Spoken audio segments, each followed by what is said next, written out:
You know that incredibly disorienting feeling when you wake up from a dream where you were falling? Oh, yeah, where your heart is just physically pounding against your ribs. Exactly. Your hands are gripping the sheets, and for like a split second, you are entirely, undeniably convinced that you were just plummeting through empty space. Right, because your brain constructed a reality so vivid and so, flawless that your central nervous system reacted as if your life was actually in danger. Yeah. And it usually takes a few long moments of just staring blankly at your bedroom ceiling before you finally exhale and tell yourself, it wasn't real. But that lingering adrenaline, he usually leaves behind this tiny, unsettling whisper. Right, like if your own mind is capable of fabricating a reality that convincing while you're unconscious, how do you mathematically prove you're actually awake right now? It's terrifying when you actually stop to think about it. It really is. And welcome to this custom-tailored deep dive, designed specifically for you, the learner. Today, we're exploring a massive stack of your sources to tackle the ultimate philosophical heavy hitter. Can we know the truth? We are navigating a society that is just, absolutely overflowing with conflicting information and data. Totally. But how can we be certain about any of it? Like, can we even trust our own sensory experience? Okay, let's unpack this. Because everyone from ancient Greeks to modern physicists has wrestled with whether our reality is an illusion. And it's not just some abstract puzzle designed to keep academics employed, right? This is a fundamental quest for a reliable criterion of truth. How you answer the question of what is real, well, it ultimately dictates how you navigate your daily life. Which means we really have to start with the primary equipment we use to gather that data in the first place. Our physical senses. We look, we listen, we touch. But the moment you interrogate sensory perception, you run into these terrifying blind spots. Yeah, and the ancient Greeks seem to literally obsess over this. The sources bring up these classic recurring examples, like walking toward a castle and seeing a square tower in the distance. Right. From far away, the sharp corners blur, and human vision processes the tower as round. Or there's the classic example of a straight wooden stick resting in a clear pool of water. Oh, where the light refraction makes the stick look bent, right? Exactly. The Greeks latched onto those examples because they represent a critical systemic failure. If our primary instruments for observing the universe, our own eyes, routinely falsify the simple geometry of a building or a stick, it just shatters the idea that sensory observation is a secure bedrock for knowledge. But, I have to push back on the sheer panic of that. Sure, our vision is deeply flawed. We all know how optical illusions work today. Right, the blue and gold dress on the internet. Exactly. But the solution seems incredibly simple. If the tower looks round from a mile away, I just, walk closer until I can clearly see the sharp corners. If the stick looks bent, I pull it out of the water. You run your hand along it to feel that it's straight. Right. We have the ability to continuously verify and correct our sensory errors. So why did ancient thinkers treat a blurry tower like an existential crisis? Well, what's fascinating here is that you're touching on the exact friction point that created ancient skepticism. Thinkers like Pyrrho and later Sextus Empiricus, they weren't trying to deny that you could walk closer to the tower. Okay, so what were they arguing? They were pointing out that you were still relying on a secondary sensory experience to correct the first one. You're using touch to verify sight, or close-up vision to verify distant vision. Oh, I see. And if the instrument itself is fundamentally capable of error, you can never achieve absolute undeniable certainty. Precisely. And the Greek word skeptikos originally just meant inquirer or investigator. They kept investigating because their ultimate goal wasn't actually to win a debate about architecture. Their goal was deeply psychological. Wait, psychological? How so? They were searching for ataraxia, which means tranquility or peace of mind. I am really struggling to see how doubting the basic reality of the objects around you leads to mental peace. For most people, that sounds like a fast track to profound anxiety. You would naturally assume that, but their underlying logic was quite brilliant. They observed that for every definitive argument you can make about the nature of the world, a skilled debater can construct an equally plausible counter-argument. Uh-huh. If you rigidly commit your identity to a specific, absolute belief about reality, you inevitably spend your life defensively fighting to protect it. That dogmatism is what causes stress, conflict, and anxiety. Wow, okay. So what was their alternative? Their solution was a practice called epoch, which translates to the suspension of judgment. So they just refused to participate in the argument entirely. They completely stepped off the battlefield. By refusing to declare what the ultimate hidden truth of the universe was, they relieved themselves of the burden of defending it. They chose to navigate the world by simply living by appearances. Meaning what, exactly? If the water feels cold to me today, I accept that it appears cold to me right now. I don't need to assert a universal objective law about the absolute temperature of the river. Looking at how we interact with information today, that concept of epoch is incredibly liberating for you, the listener. When you're scrolling through a social media feed designed to force you into taking an immediate polarized stance on every single global event, you actually have the option to suspend your judgment. It's so true. You don't have to possess a firm, dogmatic opinion on everything. Right. You can just acknowledge the appearances, accept your lack of absolute certainty, and protect your psychological peace. It's brilliant. It is a highly functional survival strategy for information overload. But, human curiosity rarely settles for functional survival. While the ancient skeptics found comfort in suspending judgment, the philosophers of the 17th century, the era of the scientific revolution, well, they demanded mathematical certainty. And if the physical world of the senses only offers shifting appearances, the only remaining place to search for an immovable foundation is inside the mind itself, which perfectly transitions us out of ancient Greece and drops us right into the lap of René Descartes. Ah, yes, Descartes. If we're talking about demanding absolute certainty, Descartes takes a sledgehammer to the entire universe to find it. He institutes this method of radical doubt, essentially deciding that if a belief has even a fraction of a percent of doubt attached to it, he must throw it out entirely. He decides to systematically demolish his own reality in order to rebuild it on a foundation that no skeptic could ever crack. And he does this through a series of escalating thought experiments. Right. He starts with that dream scenario we opened with, sitting by the fire in his dressing gown, feeling the warmth, but realizing he could just be asleep in bed. So the senses are dismissed. But discarding the physical world isn't enough for him. Here's where it gets really interesting. He pushes the doubt to a terrifying extreme with the evil demon hypothesis. Oh yeah, this is basically a 17th century version of the Matrix, or a brain in a vat. Exactly. He asks, what if there is no benevolent universe, but instead an all-powerful, highly intelligent, and entirely malicious demon whose sole cosmic purpose is to deceive me? What if the sky, the earth, and the physical bodies of other people are just illusions fed into my consciousness? More devastatingly, what if mathematics itself is a lie? What if every time I add 2 and 3, the demon manipulates my mind to arrive at 5, when the real answer is something else entirely? It really is the ultimate intellectual horror story. If this demon is manipulating the actual cognitive gears of his brain, then logic itself is compromised. So if Descartes throws out literally everything, math, the sky, his own body, how does he avoid totally short-circuiting? How does he know anything? He finds exactly one indestructible concept, Descartes' famous escape hatch. He realizes that to be deceived, there must be a subject experiencing the deception. Oh, right. Even if you're being deceived, you have to exist to be deceived. Exactly. The demon can feed him false images, false math, but the demon cannot simulate the act of doubting without Descartes' consciousness actually being there to do the doubting. The sheer occurrence of thought proves the existence of the thinker. Hence the foundational realization, I think, therefore I am. So the very mechanism of doubt proves his existence. It's a beautifully closed, logical loop. It is, and it effectively launches the era of rationalism. Rationalism is the stance that true, reliable knowledge does not originate from looking outward at the physical world, but from turning inward to reason. The sources link this trajectory all the way back to Plato's famous cave allegory, right? Where human beings are chained in the dark watching shadows dance on a wall. Yes, mistakenly believing those sensory shadows are reality. For rationalists like Plato and Descartes, the physical senses will only ever show you shadows. You only attain true knowledge through the intellect. What Descartes called knowing things clearly and distinctly. Right. And some thinkers took that reliance on pure reason to staggering heights.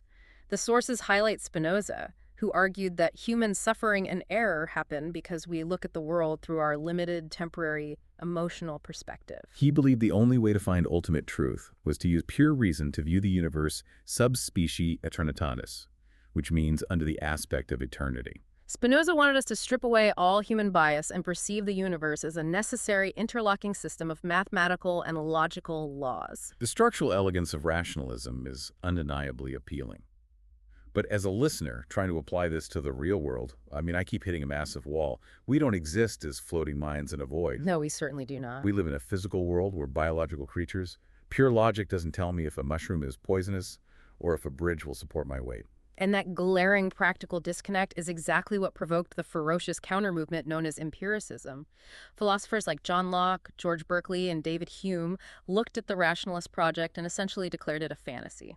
They argue the exact opposite of Descartes, right? Yes, they argued that all human knowledge, every single concept we possess, must originate from sense experience. They proposed that the human mind at birth is a tabula rasa, a blank slate. You don't possess an innate, rational concept of an apple. You only understand an apple because your physical eyes have registered its redness, your hands have felt its smooth skin. Without the physical senses, your mind would be totally void. But if we accept the empiricist view that knowledge only comes from the senses, well, aren't we instantly trapped by the very first problem we discussed? Our senses are flawed. Yeah, this creates a massive philosophical trap the sources call the veil of perception. It is arguably the most difficult trap in all of epistemology. If you only know the world through your sensory data, then you never actually experience the physical world directly. It's like we are locked in a room watching a live video feed on a monitor. We can see the monitor, our sense data, but we can never step outside to see the actual camera or the world it's filming. You have no way of verifying if the monitor is accurately displaying the world outside, or if there is even a world out there at all. So if we are trapped behind this veil, aren't we just back to total skepticism? How do they try to fix this? Well, the empiricists construct some truly radical mechanisms to escape this locked room. George Berkeley looked at the veil of perception and offered a staggering solution. He argued that the reason we can't pierce the veil to see the physical matter underneath is because physical matter does not exist. Wait, really? He solves the problem of the physical world by just deleting it. He fundamentally redefines reality. Berkeley's core mechanism is esse est percipi, to be perceived. He challenged anyone to try and imagine an object, like an apple, without any of its sensory qualities. So if you mentally strip away the red color, the crunch, the sweet taste, what hidden matter is left over? Berkeley argues there's absolutely nothing left. Reality consists entirely of minds and the ideas perceived by those minds. That is incredibly counterintuitive. It feels like a parlor trick. I mean, if I close my eyes and stop perceiving my desk, does my desk pop out of existence? And if Berkeley destroys physical matter, David Hume comes along and takes a sledgehammer to the very logic we use to predict the future. Hume is arguably the most devastating of all the empiricists because he exposed a fatal flaw in human reasoning known as the problem of induction. Hume looked at how we understand cause and effect and realized it's entirely based on an unjustified habit of mind. Let's break down how that actually works. Yeah. If I hold a pen in the air and let go, I expect it to fall to the floor because of gravity. I expect the sun to rise tomorrow because it has risen every single day of my life. But Hume points out that your expectation is logically entirely hollow. Just because you have observed an event happening a million times in the past gives you absolutely zero mathematical proof that it will happen again in the future. Wait, so just because the sun has risen every day, we have no logical proof it will rise tomorrow? None. You are assuming that the laws of physics are uniform. But you cannot prove that assumption without pointing to your past experience, which is a circular argument. So Hume is arguing that our ability to predict consequence is built on an irrational assumption. If logic can't prove the sun will rise, we are essentially navigating the universe blindfolded. Philosophically, yes. But if we connect this to the bigger picture, Hume offers a fascinating biological rescue. He admits that reason is powerless here, but he notes that nature saves us from this paralyzing doubt. Oh, because we are naturally wired to believe in the world. Exactly. Instinct takes over where philosophy fails. You literally cannot help but believe the sun will rise, because that habit of mind is an evolutionary necessity for survival. Okay, so we're running on biological habit, not mathematical proof. But if philosophy leaves us trapped behind a veil of perception or doubting the sunrise, we usually turn to modern science for hard facts. But does science actually give us absolute truth? Science is widely misunderstood as an engine that produces absolute final truths.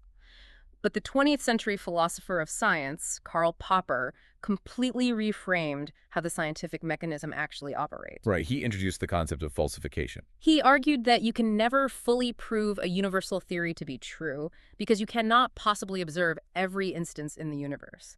No matter how many white swans a biologist observes, they cannot definitively prove the statement, all swans are white. Because there's always the possibility that an unobserved black swan is hiding somewhere. Precisely. So Popper argued that real science doesn't actually try to prove theories right. Good science creates bold, testable hypotheses and then tries to falsify them. The theories we accept as scientific fact are simply the ones that have survived our best attempts to destroy them. It's survival of the fittest for ideas. But our sources note a really stark contrast in how science perceives reality versus how art perceives it. Art is meant to evoke human experiences, like a Turner painting of the sea that makes you feel the salt spray. But since the 17th century, science has deliberately stripped away human perception. It investigates the world independent of observers, demoting color, taste, and sound to mere secondary qualities. But what does this all mean? If science relies on observation, and we just spent the whole deep dive proving that observation is flawed, isn't science built on a shaky foundation? This raises an important question, and it introduces the debate between realism and instrumentalism. Realists look at the incredible success of modern science and argue that scientific theories actually describe invisible truths. Like quarks and radio waves. Right. They argue those unobservable entities literally exist out there in the world because the theories successfully unify and explain the world. It would be a miracle if our theories allowed us to build smartphones but were fundamentally false. The technology physically works. But how do the instrumentalists counter that? Instrumentalists take a pragmatic approach. They argue that scientific theories are just incredibly useful tools, instruments for predicting outcomes. Just because a theory accurately predicts an outcome does not mean it is a literal description of ultimate truth. That makes me think of how we use maps. A colorful, simplified map of a city's subway system is incredibly useful. It reliably gets you from station A to station B. But the map is not the city. That is a perfect encapsulation. A scientific theory is a highly functional map. We don't get absolute Cartesian certainty in science. Instead, we get verisimilitude, which translates to approximate truth. And practically, we process this using Bayesian probability. Like navigating a dark room or trying to predict the weather, you constantly adjust your level of confidence as new data arrives until you are certain enough to grab an umbrella. Exactly. It's a continuous, self-correcting march forward. We never achieve absolute zero-doubt certainty, but we gain immense statistical confidence. Looking back at this entire journey for you, the listener, it's genuinely wild. We've gone from ancient Greeks seeking peace of mind by suspending judgment to Descartes stripping reality down to his own thoughts. Then the empiricists grappling with the veil of perception. And finally to modern science, which trades absolute certainty for practical, testable progress. And I think there is an incredibly empowering takeaway for your daily life here. Whether you are analyzing a business report, reading the news, or just living in the world, you do not need absolute Cartesian certainty to function. Like the modern scientists and the ancient skeptics, you can embrace a conditional certainty. You can gather the best data available and take action without being paralyzed by the fear that your map of reality might be slightly flawed. It is the most rational way to live. But before we conclude, I want to leave the listener with one final mind-bending concept drawn from the 20th century philosopher Ludwig Wittgenstein. What if the entire quest for absolute certainty is actually a trap created by language?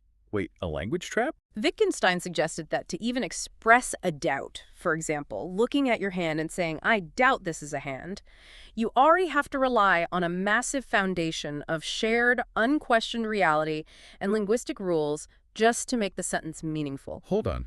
You're saying that I cannot use language to dismantle the objective world because the tool I am using is a social construct built out of that objective world. Yes, the skepticism requires a vast foundation of unquestioned certainty just to be spoken aloud. You cannot play the game of doubting without first accepting the rules of the board you are playing on. Oh, wow, that completely flips the script. So, Yeah. listener, next time you doubt everything, ask yourself, could the very words you use to doubt reality be the ultimate proof that you are inextricably connected to it? It's a beautiful paradox to end on. Thank you so much for joining us on this deep dive, The Learner. Keep updating your probabilities, keep questioning the world around you, and we will catch you next time.